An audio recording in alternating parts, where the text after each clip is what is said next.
नमस्कार दोस्तों। संसार में श्रीमद् भगवत गीता के उपदेशों को सबसे ज्यादा बार पढ़ा और समझा गया है, और अगर कोई इसे ठीक से समझ ले और इसे अपनी जिंदगी में उतार ले तो ये निश्चय है कि वो जीवन में अपने लक्ष्यों को पूरा कर सकता है और मानसिक शांति को प्राप्त कर सकता है। इसलिए श्रीमद् भगवत गीता के महान उपदेशों को बार बार सुनना चाहिए।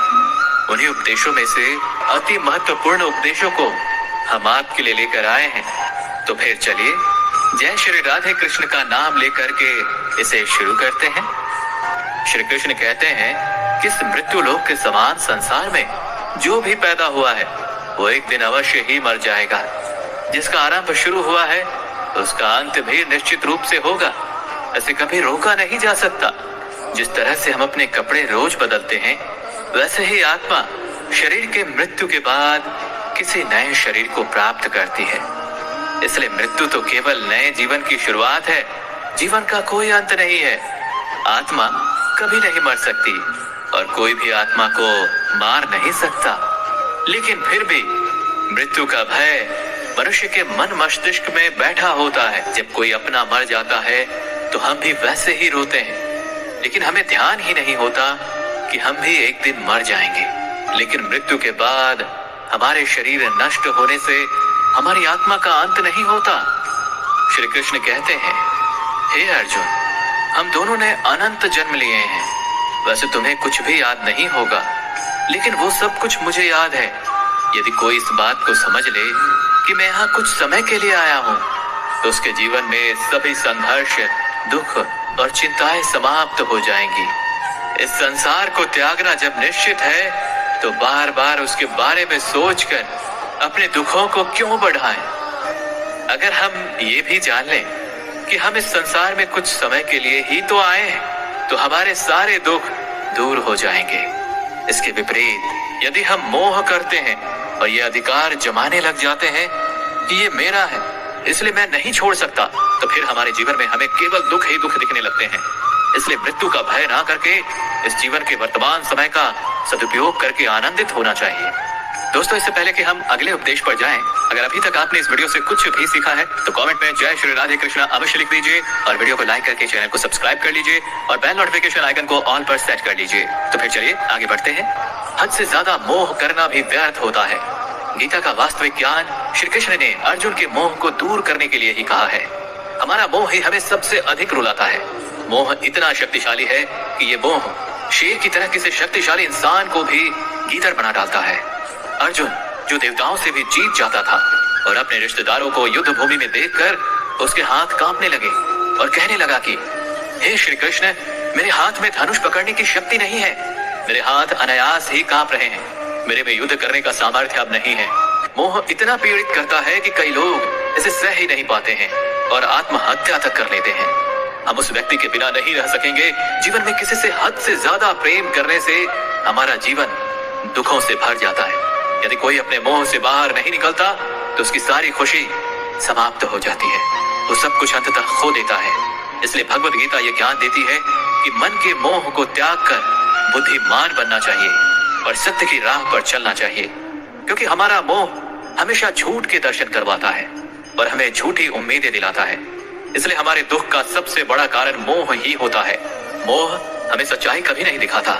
लोग वैसे नहीं होते जैसा हम सोचते हैं। लोगों के वास्तविक चेहरे मोह के कारण हम नहीं समझ पाते।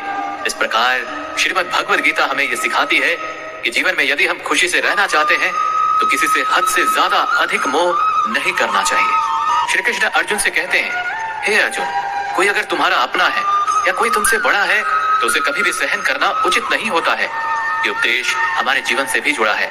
जैसे हम अपने दुखों को ये सोचकर जीवन पर्यंत सहते रहते हैं कि ये तो मेरा अपना है, ये तो मुझसे बड़ा है, इन्हें हम कैसे कुछ कह सकते हैं कि ये गलत है, आपको ऐसा करना उचित नहीं होगा। हम सोचते हैं कि अगर उनकी गलतियों को नहीं सहा हमने और बदले में कुछ कह देंगे तो हमारे रिश्ते ही हमेशा के लिए कहीं खराब ना हो जाएं।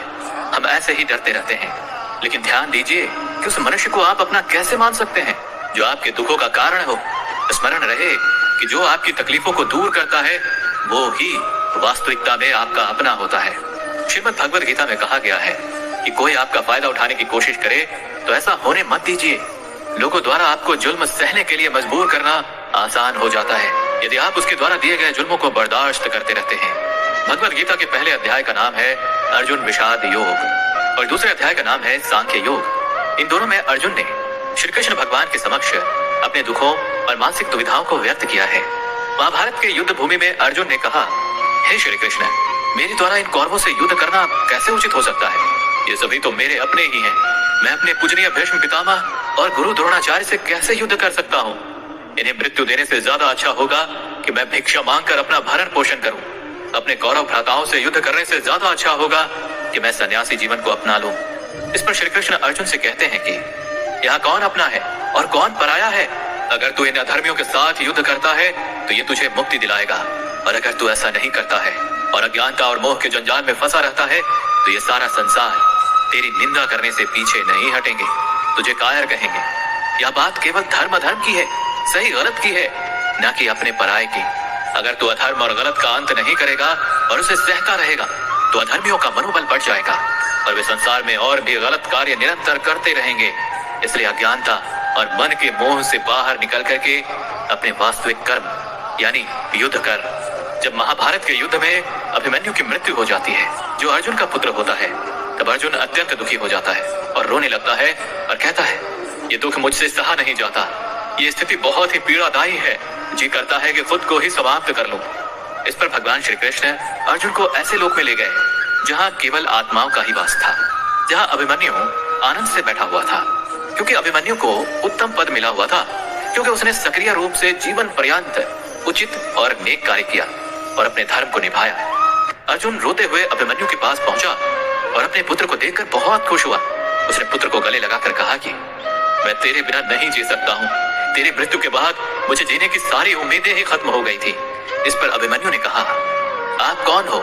फिर अर्जुन ने जवाब दिया कि मैं तुम्हारा पिता। इसके बाद अभिमन्यु ने कहा कि इस आत्मा के लोक में ना कोई किसी का पुत्र है और ना ही किसी का कोई पिता। मेरे कई जन्म हुए हैं, वास्तविकता में आत्मा का कोई पिता या माता नहीं है। इस प्रकार से ये सुनकर के अर्जुन का सारा मोह समाप्त हो गया। जब उसने देखा कि मेरा पुत्र मुझे पहचान भी नहीं रहा था, इस परिस्थिति से हमें यह समझ आता है कि संसार में असलियत में अपना पराया कौन होता है। मुश्किल समय में हमारा साथ देने वाले ही हमारे अपने होते हैं, बाकी सब तो पराये होते हैं। जिसने संसार का त्याग कर दिया या जो हमसे दूर चला गया, उसका दुख करना व्यर्थ है, और जो आने वाला है उसकी चिंता भी नहीं करनी चाहिए। जब महाभारत का युद्ध चल रहा था तो अर्जुन ने श्री कृष्ण से कहा कि अगर युद्ध हुआ तो करोड़ों सैनिक और योद्धा मारे जाएंगे, तो उनकी स्त्रियों का क्या होगा? ये समाज कैसे विकसित होगा? अर्जुन ने और भी बहुत सारे सवाल श्री कृष्ण से किया। फिर श्री कृष्ण ने अर्जुन से कहा कि तू तो ज्ञानी लोगों की तरह जिज्ञासा करता है, लेकिन वास्तविक ज्ञानी की तरह नहीं। वास्तविक ज्ञानी कभी किसी प्रकार की चिंता या दुख नहीं करते। तुम चाहकर भी कुछ नहीं कर सकते, तुम्हारे वश में कुछ भी नहीं है। ये तो प्रकृति की ही नियति है, जीवन और मरण। वास्तविक ज्ञानी लोग इसीलिए किसी के मरने पर रोते नहीं।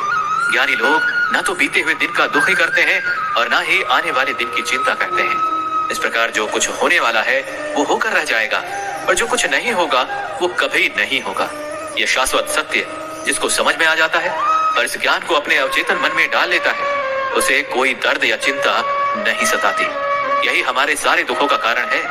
या तो हम जो समय बीत चुका है उसके बारे में विचार कर परेशान होते रहते हैं, भविष्य की चिंता आपको बीमार करती है। गीता का ज्ञान हमें बताता है कि हम बीते कल को बदल नहीं सकते और आने वाले कल पर नियंत्रण नहीं कर सकते। हमारे पास सिर्फ आज का समय है। भूतकाल और भविष्य के बारे में सोचने से हमें 99% तनाव और चिंता होती है। इन विचारों में पड़ करके जीने से अच्छा है कि हम वर्तमान में जिए। वर्तमान का पूरा आनंद लेने पर ही आपके जीवन में तनाव कम हो पाएगा। ये हमारे लिए बड़ी उपलब्धि होगी कि हम वर्तमान में जिए। हमारे पास भी सिर्फ आज का ही क्षण है। कभी भी ये सोच करके कि मेरे पास तो बहुत समय बचा है, ऐसा कह करके समय बर्बाद नहीं करना चाहिए। इसे समझने के लिए कहानी आपको बताता हूँ। एक शिक्षक ने अपने एक विद्यार्थी को पारस का पत्थर दिया, लेकिन शिक्षक ये जानते थे कि ये शिष्य तो बहुत आलसी है और हर काम को कल पर टाल देता है। गुरुजी ने अपने शिष्य को बताया कि मैं तुम्हें ये पारस पत्थर दे रहा हूँ, और यदि तुम लोहे को इस पारस पत्थर से छूते हो तो वो स्वर्ण का बन जाएगा। लेकिन तुम्हें केवल 2 महीने के लिए ये पारस पत्थर दे रहा हूँ, और 2 महीने बाद तुम्हें ये पारस पत्थर वापस लौटा देना होगा। शिष्य लोहा खरीदने बाजार गया। जब वो बाजार में लोहा खरीदने पहुंचा तो उसे लगा कि लोहे का मूल्य तो बहुत अधिक था। तो उसे लगा कि वो कुछ दिन रुक कर ले लेगा, जब लोहे की कीमत कम हो जाएगी। उसे बिल्कुल नहीं लगता था कि वो इस लोहे को सोना बनाकर बहुत अधिक पैसा बना सकता था। लेकिन उसके आलस्य ने उसे कल के लिए रोक दिया।